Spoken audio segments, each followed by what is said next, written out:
اعوذ باللہ من شر الشیطان الرجیم، بسم اللہ الرحمن الرحیم۔ آج کا جو لیکچر ہے سورۃ التوبہ، آج کا جو قصہ ہے it is very very important. یہ غزوہ تبوک میں ہوئی، بہت ہی کلوز صحابہ سے ہوئی جو مسلمان ہوئے شروع سے بیعت میں حاضر تھے۔ تھوڑی سی آیتیں سنتے ہیں، پھر اس کے متعلق ہم بات کریں گے۔ اعوذ باللہ من الشیطان الرجیم، بسم اللہ الرحمن الرحیم۔ وعلى الثلاثة الذين خلفوا حتى إذا ضاقت عليهم الأرض بما رحبت حتى إذا ضاقت عليهم الأرض بما رحبت وضاقت عليهم أنفسهم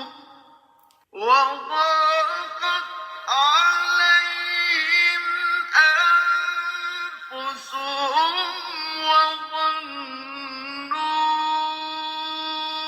أن لا ملجأ من الله إلا إليه وظنوا أن لا ملجأ من الله إلا إليه ثم تاب عليهم ليتوبوا إن الله هو التواب الرحيم يا أيها الذين آمنوا اتقوا الله وكونوا مع الصادقين۔ سورۃ التوبہ ہم نے جب لی تھی اس کی تفسیر، یہ ڈیٹیل سے ان کے متعلق بات کی تھی۔ آج اس حادثہ کو یا اسی آیتوں کا ہم لیتے ہیں ود غزوہ تبوک۔ جیسے آپ دیکھ رہے ہیں نا کہ غزوہ تبوک کے حالات کیسے تھے۔ یہ آیتیں 3 صحابیوں کی بات کر رہے ہیں۔ وعلی الثلاثة الذین خلفوا، 3 صحابیوں کی بات ہو رہی ہے، لیکن ہم ایک صحابی جنہوں نے حدیث صحیح مسلم بخاری میں آتا ہے، اپنے متعلق انہوں نے بات کی۔ ون آف دوز 3 کعب بن مالک نے بتایا کہ ان کے ساتھ کیا ہوا اور کیسے ہوا، which is he is one of those۔ ٹھیک، 3 تھے صحابی جو پیچھے رہ گئے تھے، and کعب بن مالک سے سنتے ہیں یہ حدیث جن کا ذکر اللہ تعالیٰ نے سورۃ توبہ میں کی۔ آپ دیکھ رہے ہیں نا سورۃ توبہ میں کس قسم کے لوگ تھے سوسائٹی میں، and یہ society it wasn't only at رسول اللہ صلی اللہ علیہ وسلم کے زمانے میں، یہ ہر زمانے میں ہوتی ہے۔ and اللہ تعالیٰ ہمیں دکھا رہے ہیں ایون رسول اللہ کے ہوتے ہوئے ان کی موجودگی میں اس قسم کے لوگ تھے، رسول اللہ کے بعد بھی ایسا ہوتا رہے گا۔ ان لوگوں میں جو رسول صلی اللہ علیہ وسلم نے جہاد کا اعلان کیا، کچھ لوگ فوراً انہوں نے جواب دیا، رسپونڈ کی، اپنا مال، اپنی جانیں، اپنی سواریاں سب کچھ حاضر ہو گئے تھے۔ اور کچھ لوگ جو منافقین ہیں وہ کچھ دکھاتے تھے چہرہ یا ان کا رویہ کچھ تھا، پیچھے سے یا اندر سے وہ ڈفرنٹ تھے۔ کچھ لوگ بہانے بناتے تھے، جھوٹ بولتے تھے، کچھ لوگ ایسے تھے جو جہاد کرنا چاہتے تھے لیکن کر نہیں پا رہے تھے۔ ان کی حیثیت ایسی تھی کہ ان کے پاس کچھ بھی نہیں تھا لیکن سچے تھے، ان کی نیت، ان ارادہ بالکل سچا تھا، لیکن ان کی حیثیت نہیں تھی کہ کسی بھی حالت سے جہاد کے لیے نکلے۔ یہ جو 3 لوگ تھے ان کی حیثیت ٹھیک تھی. I mean they can afford to go for jihad. لیکن سبحان اللہ کعب بن مالک سے سنتے ہیں ان کے ساتھ کیا ہوا. and یہ حدیث انشاءاللہ لیکچر میں آئے گا. کعب بن مالک بتاتے ہیں کہ یہ آیت میرے متعلق اور میرے ساتھ 2 اور صحابی تھے جو جہاد کے لیے جب رسول اللہ نے پکارا دعوت دی تو ہمارا رویہ کیا تھا یا ہماری تیاری کیا تھی. اگر پوچھا جائے کعب بن مالک کون ہے جو راوی حدیث ہیں. کعب بن مالک انصاری ہیں, مدینہ منورہ سے ان کا تعلق ہے. He is one of those people جنہوں نے, اگر آپ پیچھے جائیں سیرت رسول صلی اللہ علیہ وسلم, جب رسول صلی اللہ علیہ وسلم ڈھونڈ رہے تھے یا دعوت دے رہے تھے دوسرے قبائل کو کہ اسلام قبول کر لے یا رسول اللہ کو پناہ دیں, کہ رسول صلی اللہ علیہ وسلم آرام سے تبلیغ کریں, دعوت دیں, جب اپنے ہی لوگ ان کے بہت تنگ کر رہے تھے. کوئی دیکھا جائے تو ہر طرف وہ کوشش کر رہے تھے رسول صلی اللہ علیہ وسلم. ایون طائف کے طرف گئے تھے رسول صلی اللہ علیہ وسلم, ان سے بھی انکار ہو گیا تھا. مکہ کے لوگ تو بالکل اگینسٹ تھے. یہ نیا ریلیجن جو دعویٰ آئی تھی تو نہ سننے کی کوشش کر رہے تھے اور دوسروں کو بھی منع کرتے تھے. آپ نے دیکھا ہے حج میں یا ایسے موسم میں جب لوگ آتے تھے تو کہتے تھے ہمارے ہاں ایک ایسا انسان ہے جو صحیح نہیں ہے and وہ ایسے باتیں کرتا ہے جس کو آپ لوگ سننے کی کوشش نہیں کریں. ہر طریقے سے انہوں نے اس دعویٰ کو ختم بند کرنے کی کوشش کی. کعب بن مالک ایسے صحابی تھے جو بیعت العقبہ کے لیے آئے تھے. حج میں آئے تھے مدینہ کے لوگ, رسول صلی اللہ علیہ وسلم سے ملاقات ہوئی اور رسول صلی اللہ علیہ وسلم سے کہا کہ ہم اگلے سال آئیں گے اور آپ کچھ لوگ ہمارے ساتھ آئیں گے اور آپ کو ساتھ لے جائیں گے. ساتھ تو نہیں لے کر گئے تھے, ابھی اللہ کی طرف سے آرڈر نہیں تھا رسول صلی اللہ علیہ وسلم کو مکہ چھوڑنے کا, لیکن الحمدللہ سہارا مل گیا تھا. رسول صلی اللہ علیہ وسلم نے ان لوگوں کے ساتھ بیعت کی, بیعت العقبہ الاولی, بیعت العقبہ الثانیہ. دین یہاں تھوڑی سی امید ہوئی کہ یہ لوگ سہارا دیں گے. بیوٹیفل وہ ان کی میٹنگ تھی جہاں انہوں نے اپنی جان مال سب کچھ پیش کیا رسول اللہ کے خدمت میں. اب کعب بن مالک کا یہ بیک گراؤنڈ تھا کہ he is one of those people. تو ان کے ساتھ کیا ہوا جب غزوہ تبوک کے لیے اعلان کیا گیا. کہتے ہیں کعب اس زمانے میں جب رسول صلی اللہ علیہ وسلم نے جہاد کا بلاوا بولا تو I was very well and کبھی بھی اتنا غنی اتنی میرے حالات اچھی نہیں تھی جیسے کہ میں اس غزوہ میں میرے حالات تھے, مالی حالات. Physically I was fit and میرے پاس الحمدللہ 2 سواریاں تھی, ایک سواری نے. آپ نے دیکھا کچھ لوگ رو رہے ہیں کہ ہمیں سواری دو رسول اللہ, ہم آپ کے ساتھ نکلیں گے. لیکن کعب بتا رہے ہیں میری حالات بہت اچھی تھی تو میرے پاس 2 سواریاں تھیں, فوراً میں نکل سکتا تھا رسول صلی اللہ علیہ وسلم کے ساتھ. اور میں دیکھ رہا ہوں لوگ تیاری کر رہے ہیں, میں دیکھتا ہوں اور کہتا ہوں میں بھی جاؤں گا ساتھ.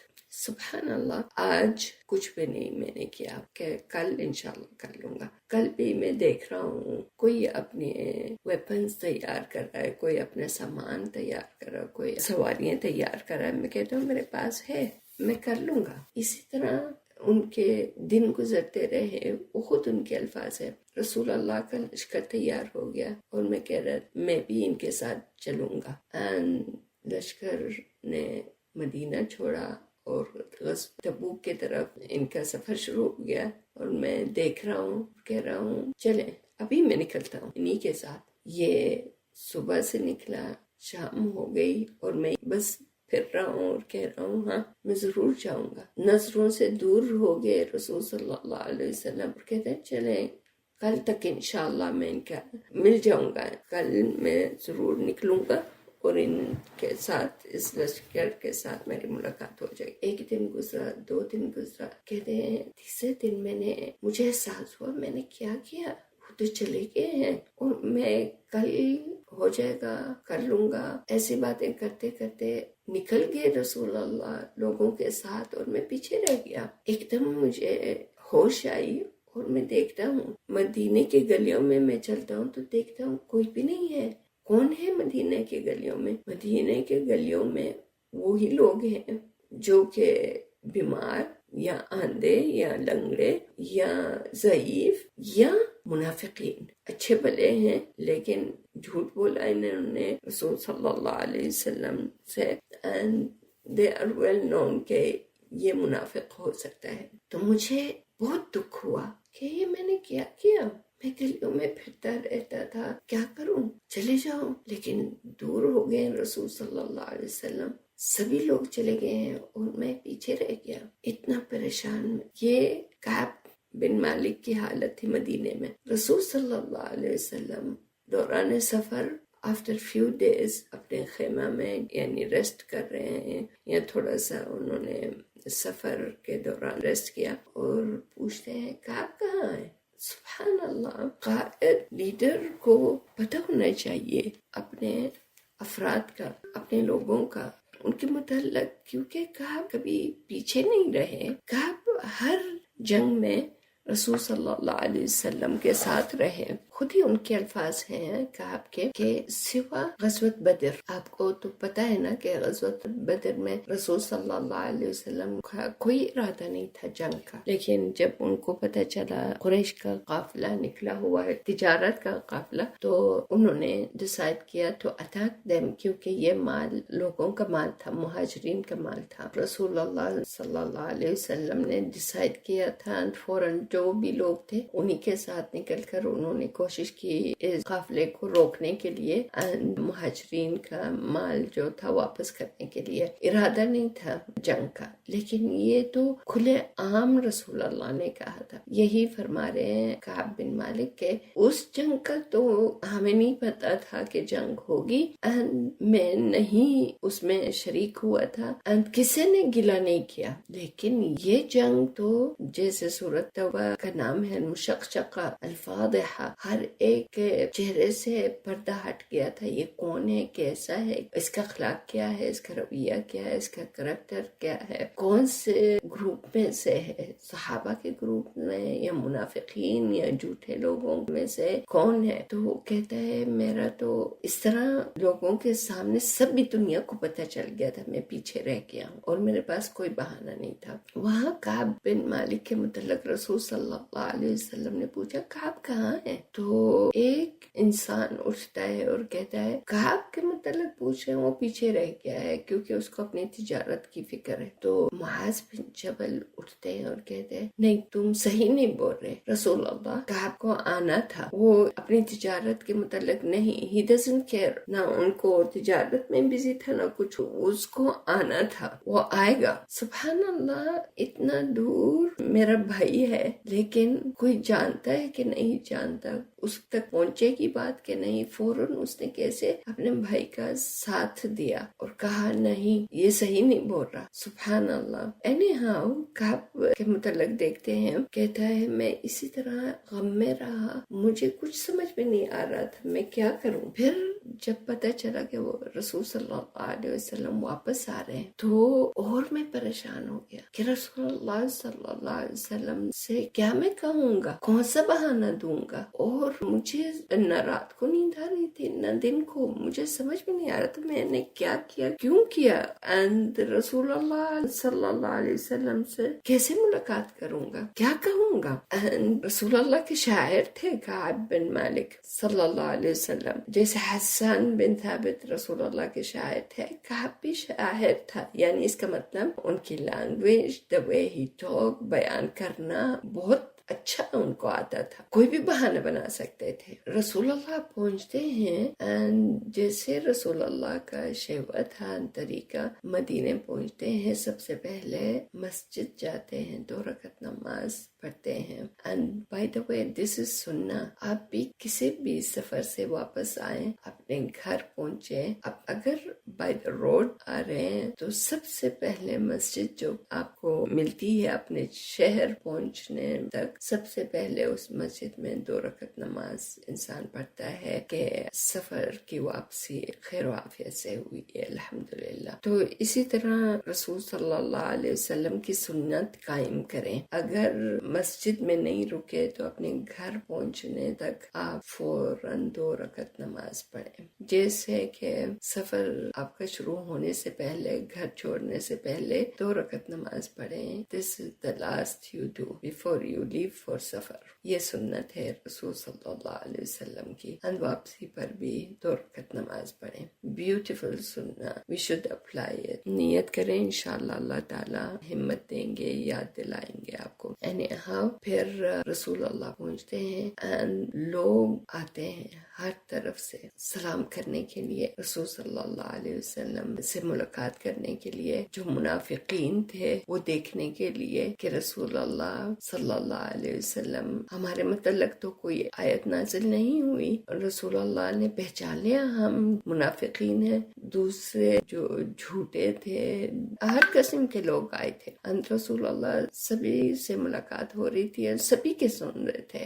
کعب کہتے ہیں میں دور سے دیکھ رہا ہوں، ہر ایک اپنا بہانہ پیش کر رہا ہے وغیرہ۔ تو میں نے پہلے سے بہت سی سوچ تھی میں کیا بیان کروں، اور اپنے لوگوں سے بھی پوچھا کہ میں کیا کہوں رسول اللہ کو، ہر ایک سے مشورہ لے رہا تھا۔ اب جب رسول اللہ کو دیکھا تو نہیں، مجھے لگا نہیں، میں جھوٹ نہیں بول سکتا، رسول اللہ کو پتہ چل جائے گا۔ I don't want to lie، جھوٹ بولنے سے میرا آج کام نہیں چلے گا، نہ میں جھوٹ بول سکتا ہوں، میں بول سکتا ہوں اور مجھے بیان کرنا بہت اچھا آتا ہے، جیسے رسول اللہ سبھی کو معاف کر رہے ہیں اور سبھی کا سن رہے ہیں، مجھے بھی معاف کر سکتے تھے رسول اللہ، لیکن میں نے ایک ڈیسیژن لے لیا کہ میں جھوٹ نہیں بولوں گا۔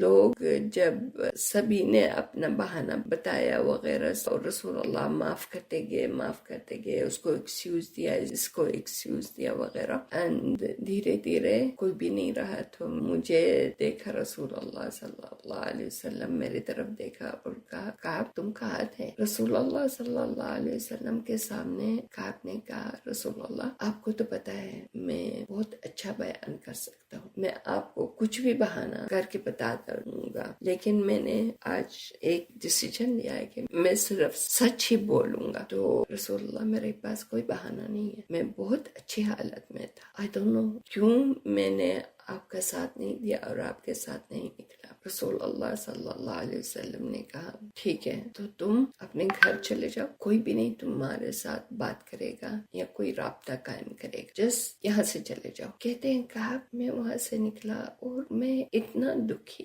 پریشان کہ مجھے غم سے لگ رہا تھا ساری زمین اتنی نیرو ہو گئی ہے کہ میرے لیے کوئی جگہ نہیں رہی، حتی ضاقت علیہم الارض بما رحبت، اور میں وہاں سے پریشان نکلا۔ ان لوگوں کو رسول اللہ صلی اللہ علیہ وسلم نے بتایا کہ ان کے ساتھ کوئی بھی نہیں بات کرے گا، نہ تعلقات قائم کرے، نہ ان کے ساتھ کوئی کھائے گا، نہ پیے گا، نہ سلام کا جواب دے گا، نہ اس کی طرف دیکھے گا جب تک اللہ کا حکم نازل ہوتا ہے۔ تو کعب بن مالک کہتے ہیں اتنا میں پریشان، آئسولیٹڈ، کوئی بھی میرے طرف نظر بھی اٹھا کر نہیں دیکھ رہا، ایک قسم کا جیل، اکیلا میں ہو گیا ہوں سوسائٹی میں، مجھے پتا ہے میں جیت سکتا تھا، میں کچھ بھی بہانہ بنا سکتا تھا جیسے باقی لوگ۔ کعب بتاتے ہیں لوگوں سے پوچھا، لوگوں نے مجھے کہا تمہیں کیا ہو گیا تھا، کچھ بھی بولتے تھے، رسول اللہ تو یقین کر لیتے تھے، دیکھو اس نے کیا بہانہ بنایا، اس نے کیا بہانہ بنایا وغیرہ وغیرہ۔ کہتے اتنا لوگوں نے باتیں میرے کی کہ میں واپس پلٹنے والا تھا، کہنے والا تھا نہیں رسول اللہ یہ بہانہ تھا، لیکن میں نے کہا نہیں رسول اللہ پر جھوٹ نہیں۔ تو کہا کوئی اور بھی ہے جیسے میری حالت تھی؟ انہوں نے کہا ہاں 2 اور صحابہ ہیں، ہلال بن امیہ اور مرارہ بن الربیع۔ تو رسول اللہ کا حکم تھا تم اپنے گھر جاؤ۔ کہتے میں گھر گیا، مرارہ بن الربیع اور ہلال بن امیہ دونوں اپنے گھر واپس گئے اور دروازہ بند کیا، روتے رہے۔ میں تو گلیوں میں نکلتا تھا، بازار جاتا تھا، سلام کرتا، کوئی بھی نہیں میرے جواب دیتا تھا، میرے سلام کا جواب۔ نماز کے لیے جاتا تھا، السلام علیکم کہتا تھا، کوئی بھی نہیں میرے طرف دیکھتا تھا. ایون رسول اللہ صلی اللہ علیہ وسلم میں ان کے چہرے کی طرف دیکھتا تھا. ان کے ہونٹوں سے کچھ نکلا میرے سلام کا جواب, میں دیکھتا تھا کچھ بھی نہیں, ایک سنا تھا, as if کہ مجھے کوئی دیکھ ہی نہیں رہا, میں ہے ہی نہیں. 40 days اس حالت میں رہے کہ کوئی بھی نہیں دیکھ رہا ان کی طرف, کوئی بھی نہیں سلام کر رہا, کوئی بھی نہیں ان کے ساتھ تعلقات قائم کر. کہتے میں اتنا پریشان, رو کر تو ہلالن مرارا ختم ہو رہے تھے, اور میرے میں اتنی ہمت تھی کہ میں کوشش کرتا تھا. وہ تو گھر میں بیٹھے ہوئے تھے, میں ہر نماز کے لیے جاتا تھا کہ شاید کوئی میرے طرف دیکھے, کوئی سلام کرے. نو بڈی. ایک دن اتنے پریشان ہوئے, کہتے ہیں کہ میں اپنے گھر کے دیوار پر چھت پر چڑھا. I want to talk with somebody. تو میرا نیکسٹ نیبر جو تھے قتادہ, and he was my best friend, my cousin and best friend. میں نے کہا قتادہ تمہیں تو پتا ہے نا میں کتنی محبت کرتا ہوں اللہ اور رسول سے. وہ چپ کے تھے. میں نے دوبارہ کہا قتادہ تمہیں تو پتا ہے نا, یعنی وہ یقین دلانا چاہتا تھا. کہتے 3 بار میں نے پوچھا قتادہ میری طرف نہ دیکھ رہے نہ سن رہے, اور جب میں نے تیسری بار کہا تھا انہوں نے کہا اللہ اعلم, اللہ ہی جانتے ہیں تمہیں کتنی محبت ہے اللہ عنہ. کہتے ہیں اتنا میں نے تو سر پکڑ کر رونے لگا کہ ایون قتادہ ہی نوز می, وہ بھی جواب نہیں دے رہا. کہتے اللہ جانے, بس اتنا ہی جواب دیا. نیکسٹ ڈے کہتے ہیں میں بازار میں پھر رہا ہوں, کوئی بھی میرے ساتھ مجھے منہ لگا جواب دے. ایک آیا انسان شام کی طرف سے, انباک یعنی کرسچن گائے, رومن امپائر سے. وہ کہہ رہا ہے کعب بن مالک کہاں ہے؟ کہتے ہیں میں ہوں. کعب کیا بات ہے؟ کہتے ہیں یہ خط ہے تمہیں بادشاہ کی طرف سے, غسان کے بادشاہ سے. کہہ رہا ہے تمہارے لوگوں نے تمہیں بوائکاٹ کر دیا ہے, کوئی بھی نہیں تم سے بات کر رہا. دیکھیں جاسوس کتنے ہوتے ہیں اور آپ کی خبریں کہاں تک پہنچتی. وہ آپ کو بلا رہے ہیں اور کہتے ہیں تم چھوڑ دو ان لوگوں کو, ہمارے طرف آ جاؤ, اینڈ ہم آپ کو we will welcome you and آپ جوائن اس and you will be happy. کہتے ہیں چلیں, اسی کی کسر رہ گئی تھی. اب جو ہوا, اینڈ اب تو دوسرے لوگ مجھے بلا رہے ہیں, یعنی کہ ایک آزمائش میں پڑے ہیں کعب بن مالک. کہتے ہیں میں نے فوراً وہ خط لیا اور آگ میں ڈال دیا. سبحان اللہ, انسان کی زندگی میں آزمائشیں آتی ہیں.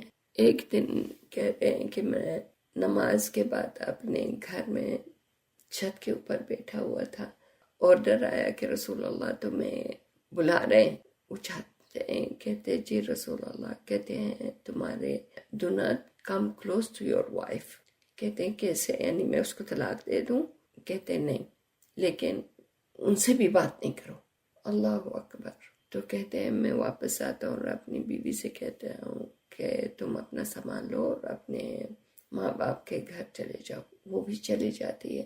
لوگ کہتے ہیں دیکھو کعب, ہلال کی wife she went and met رسول اللہ صلی اللہ علیہ وسلم and ریکویسٹ کیا ہے کہ ہلال میں تو کوئی سکت نہیں رہی, طاقت نہیں رہی, رو کر اس کا برا حال ہو رہا ہے, اینڈ رسول اللہ آپ اجازت دیں بس میں اس کی خدمت کروں. سبحان اللہ, بہت سے دروس ہیں. تو کہتے ہیں تم بھی اجازت مانگ لو, تمہاری وائف ضروری نہیں بات کرے تم سے یا کوئی بھی تعلقات قائم کرے, لیکن تمہاری خدمت کے لیے, کھانے پینے کے لیے وغیرہ. ریکویسٹ رسول اللہ. ہی said no, I won't do this. نہیں, رسول اللہ نے کہا چھوڑ دو, کوئی تعلقات نہیں ہے.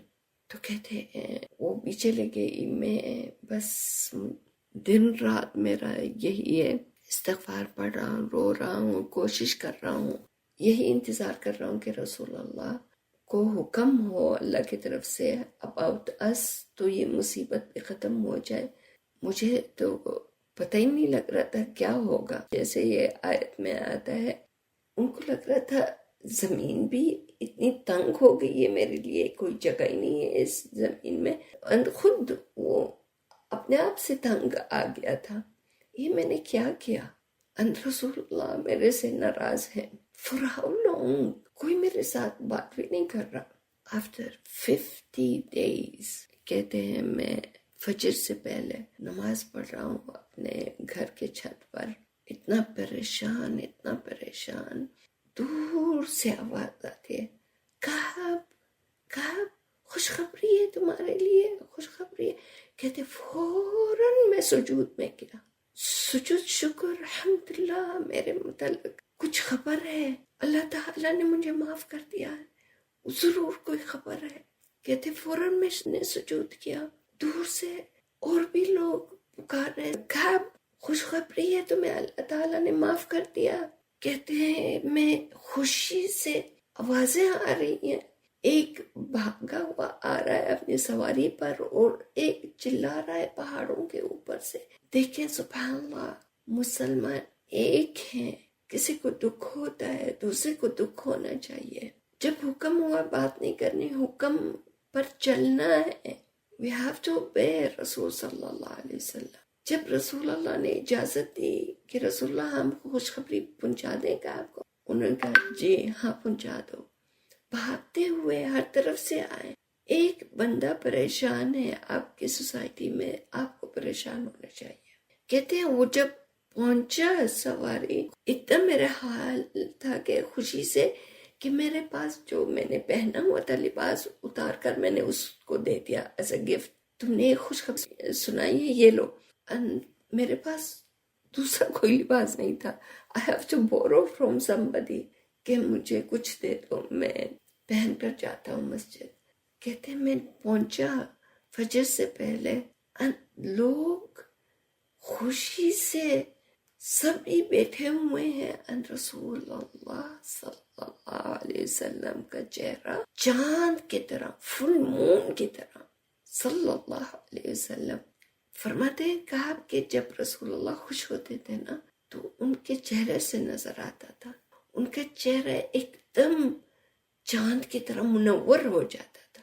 اور میں نے پہچان کیا رسول اللہ کا چہرہ اس طرح دیکھ کر صلی اللہ علیہ وسلم میرے لیے مسکرا رہے ہیں. میں مسجد میں داخل ہوتا ہوں تو فوراً طلحہ بن عبید اللہ بھاگتے ہوئے آتے ہیں اور گلے لگاتے ہیں اور کہتے ہیں کعب مبارک ہو، تمہیں معاف کر دیا اللہ نے، آسمان سے آیتیں نازل ہوئی تمہارے متعلق.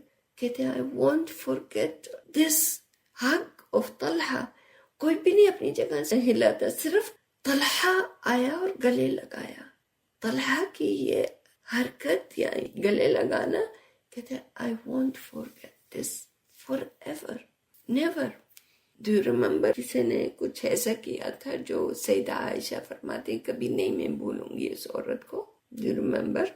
جو ایک عورت جب واقع فق ہوا تھا اور آپ صلی اللہ علیہ وسلم بھی پریشان تھے، عورت عائشہ اپنے والد کے گھر چلی گئی تھی اور دن رات روتی رہتی تھی. اس وقت ایک عورت آ کے روزانہ آپ کے پاس بیٹھ جاتی تھی اور صرف روتی تھی آپ کے ساتھ مل کے.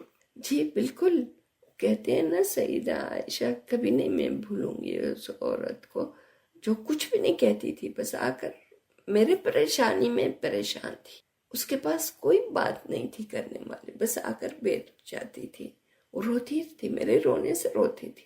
جب بھی میں یہ بات کرتی ہوں مجھے رونا آتا ہے. اسی طرح کعب کہتے ہیں کہ طلحہ نے مجھے گلے لگایا اور کہا خوشخبری ہے رسول اللہ نے تمہیں معاف کر دیا، مبارک ہو. پورے مسجد میں مبارک ہو مبارک ہو. کہتے میں رسول اللہ صلی اللہ علیہ وسلم کے سامنے آ کر بیٹھ گیا. رسول اللہ آپ نے معاف کر دیا. کہتے ہیں جی آپ کے متعلق تمہاری اتنی سچی توبہ تھی کام کہ اللہ تعالیٰ نے تمہیں معاف کر دیا اور تمہارے متعلق یہ آیتیں نازل کی. سبحان اللہ. رسول صلی اللہ علیہ وسلم سے فرماتے ہیں کعب رسول اللہ اور میں اپنی بیوی کو واپس کر سکتا ہوں؟ رسول اللہ نے کہا بالکل. کہتے ہیں کعب رسول اللہ مجھے اللہ تعالیٰ نے معاف کر دیا، آپ نے مجھے معاف کر دیا، میری توبہ اللہ تعالیٰ نے قبول کی، میرا جتنا بھی مال ہے میں اللہ رسول کے سامنے پیش کرتا ہوں، جتنا بھی میرے پاس ہے یہ شکرانہ ہے، یہ اللہ کے راہ میں دوں گا. رسول اللہ صلی اللہ علیہ وسلم نے فرمایا نہیں کہا اس کو اپنے لیے رکھو، اینڈ جتنا دینا تھوڑا سا دو اور کچھ رکھو اپنے پاس. کہتے ٹھیک ہے، میں خیبر سے جو ملتا ہے مجھے my share in Khyber I keep that، لیکن the rest صدقہ پیش کرتا ہوں. رسول اللہ آپ کو پتا ہے کہ میرے سچائی سے، سچ بولنے سے مجھے یہ اللہ تعالیٰ نے معاف کر دیا. اس کے بعد میں کبھی بھی نہیں جھوٹ بولوں گا، کبھی بھی نہیں. سچ بولا تھا اور اللہ تعالیٰ نے مجھے بچا لیا. تو یہی میرا شیور رہے گا، یہی میرا طریقہ رہے گا. میں کبھی بھی کسی حالت میں جھوٹ نہیں بولوں گا. سبحان اللہ، یہ آیت آتی ہے یا ایھا الذین آمنوا اتقوا اللہ وکونوا مع الصادقین. 119 جو آیت ہے نا، اللہ تعالیٰ جب معاف کر دیتے ہیں ثم تاب علیہم لیتوبوا، اللہ تعالیٰ نے ان کے دل میں توبہ ڈالی. کیوں ڈالی؟ لیتوب علیہم. اگر نہ کوئی بھی انسان کہتا ٹھیک ہے نہیں نکلا تھا تو کیا، میں نے باقی بھی تو جنگوں میں نکلا تھا، شروع سے میں رسول اللہ کے ساتھ ہوں، سو کہ نہیں، وہ کرسچن بھی بن سکتا تھا، اپنے ریلیجن بھی بدل سکتا تھا، دوسرے قوم کے ساتھ بھی جا سکتا تھا، لیکن نہیں، اللہ تعالیٰ نے ان کے دلوں میں توبہ ڈالی کیونکہ اللہ تعالیٰ چاہتے تھے کہ ان کو معاف کرنا ہے. ثم تاب علیہم لیتوبوا ان اللہ هو التواب الرحیم. انسان سے غلطی ہو جاتی ہے. یہ اتنا بڑا صحابی، ان مجاہد، ان شاعر رسول اللہ سے یہ غلطی ہو گئی، لیکن غلطی کا اعتراف کیا اور سچ بولا، اسی میں اس کی نجات تھی. اللہ تعالیٰ نے پھر حکم دیا مومنین کو کہ ہمیشہ تقوی کے حالت میں رہو، اللہ کے غضب سے بچو، اللہ کے عذاب سے بچو، تقوی سے. وَكُونُوا مَعَ الصَّادِقِينَ، ہمیشہ سچ بولو. آپ کی عبادت میں سچائی ہونی چاہیے، آپ کے رویہ میں، آپ کے طریقے سے. تو deal with other، be Sadiq. And this is the story of those 3 people. اللہ تعالیٰ نے جیسے کہ آپ کو معاف کر دیا، دوسروں کو بھی معاف کر دیا. ہلال بن امیہ اور مرارہ بن الربیع کو بھی معاف کر دیا.